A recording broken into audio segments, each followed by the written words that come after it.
अवधूत चिंतन श्री गुरुदेव दत्त श्री स्वामी समर्थ महाराज की जय.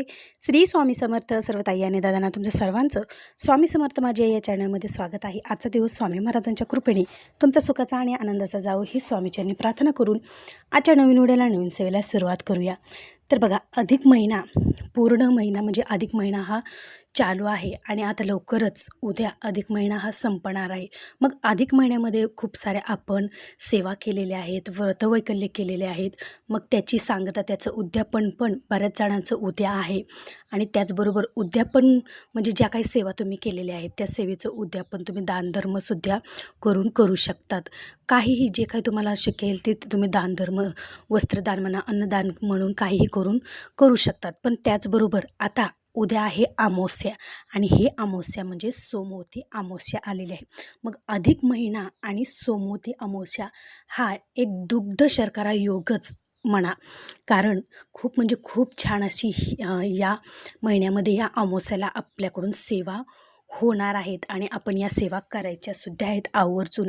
त्या प्रत्येक महिलांनी आपल्या घरासाठी, आपल्या घरातील प्रत्येक व्यक्तींसाठी आवर्जून अमावास्या दिवशी हे उपाय नक्की करा, जेणेकरून पितरांची कृपा राहून घरात सुख, समृद्धी, शांती, धनधान्य लाभेल आणि लक्ष्मी माता घरात आपल्या सदैव वास करील. भगवान विष्णू आणि लक्ष्मी माता ही आपल्या घरात कायम वास करतील, त्यांचा कृपा आशीर्वाद आपल्यावर राहील.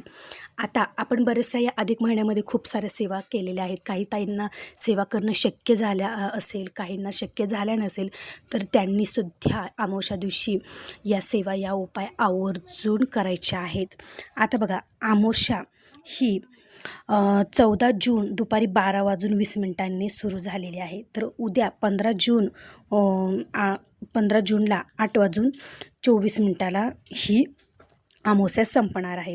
तर अमावास्याच्या दिवशी आपल्याला काय उपाय करायचे आहेत, काय सेवा करायच्या आहेत.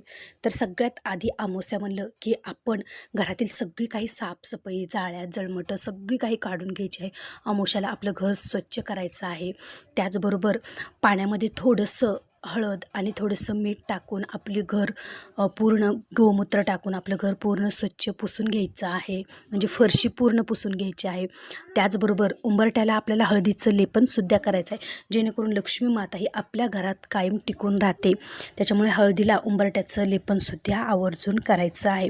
त्याचबरोबर अमावास्या दिवशी काय करायचं आहे, पिंपळाच्या झाडाला तुम्हाला 108 प्रदक्षिणा घालायचं आहे. बघा, त्या पिंपळाच्या झाडाला आपल्याला स्पर्श करायचा नाही, 108 प्रदक्षिणा घालायच्या आहेत. आणि त्यानंतर पिंपळाच्या झाडाला कच्चं दूध आणि पाणी आपल्याला अर्पण करायचं आहे आणि भगवान विष्णूंचा आपल्याला जप करायचा आहे.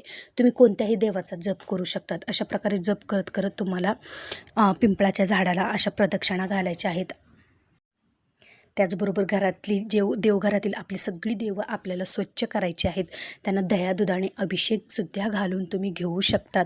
त्याचबरोबर अमावास्याला आपल्याला काय करायचं आहे, सायंकाळी मुख्य दरवाजामध्ये बाहेरून एक आणि मधून एक मोहरीच्या तेलाचे 2 दिवे लावायचे आहेत, जेणेकरून आपल्या घरातील निगेटिव्हिटी निघून जाते आणि घरात सदैव पॉझिटिव्ह वातावरण राहतं आणि आपल्या पितरांचा सुद्धा आशीर्वाद आपल्यासोबत राहतो. भगवान विष्णूंची, माता लक्ष्मींचा कृपा आशीर्वाद आपल्यासोबत राहतो.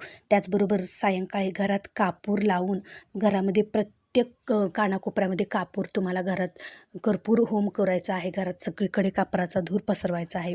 आणि महादेवाच्या, जर तुमच्या जवळ आसपास महादेवाचं मंदिर असेल तर महादेवाच्या मंदिरात आवर्जून जाऊन या सेवा नक्की करा. बघा, महादेवाच्या पिंडीवर तुम्हाला कच्चं दूध अर्पण करायचं आहे आणि त्याचबरोबर मधसुद्धा तुम्हाला अर्पण करायचं आहे. महादेवाची भक्ती या दिवशी तुम्हाला जितकी होईल तितकी करायची आहे, जेणेकरून आपल्या घरातील जे काही नकारात्मक शक्ती आहे तर ती नकारात्मक शक्ती निघून जाईल आणि भगवान शंकराची कृपा आपल्यावर राहील आणि त्याचबरोबर पितरांचा आशीर्वादही आपल्यावर राहील. या उपासना केल्यामुळे भगवान शंकराची जर तुम्ही या दिवशी उपासना केली तर पितरांना ती सेवा पितरांपर्यंत जाते आणि पित्र हे आपले तृप्त होतात आणि पित्र तृप्त झाल्यानंतर पित्र हे आपल्यांना भरभरून आशीर्वाद देतात. त्याच्यामुळे आवर्जून या सेवा नक्की करायच्या आहेत.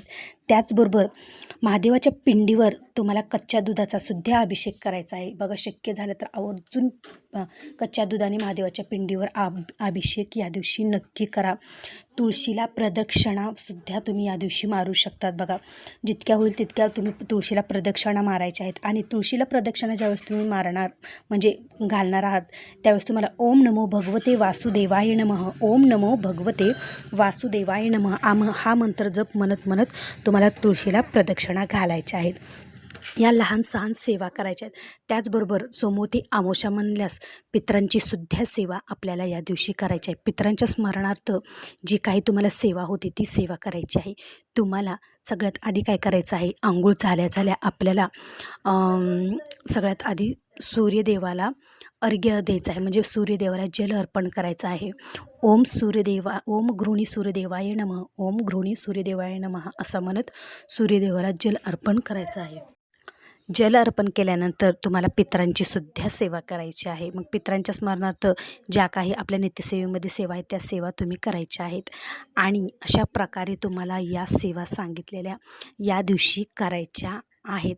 त्याचबरोबर आता तुम्हाला अधिक मासामध्ये जर तुम्हाला 33 धोंडे म्हणजे 33 धोंडेचं दान तुम्हाला करणं झालं नसेल, म्हणजे बघा आपण एक व्हिडिओ अपलोड केलेला आहे की 33 धोंडे गाईला दान करायचे आहेत. तर अमावस्या दिवशीसुद्धा तुम्ही आवर्जून 33 धोंड्याचं दान गाईला करू शकतात, जेणेकरून गोमाताचा आपल्यावर आशीर्वाद राहील आणि 33 कोटी देवांचा सुद्धा आशीर्वाद आपल्याला लाभेल. तर आवर्जून ताईंनो, भगवान विष्णूंची, लक्ष्मी माताची सुद्धा तुम्ही या दिवशी होईल तितकी सेवा आवर्जून करा. आणि त्याचबरोबर घरातील समजा आपल्या घरातील मुलं ना बरेच वेळेस सारखं कटकट करतात, खूप त्रास देत असतात आपल्याला, आपलं ऐकत नाहीत, त्यांच्याच मनासारखं करतात. असं प्रत्येकाच्या घरामध्ये असं मुलांच्या बाबतीत असतंच बरं का. तर आपल्याला काय करायचं आहे, पिवळी मोहरी घ्यायची आहे. बघा, प्रत्येकाच्या घरात पिवळी मोहरी असणं खूप महत्त्वाचं आहे.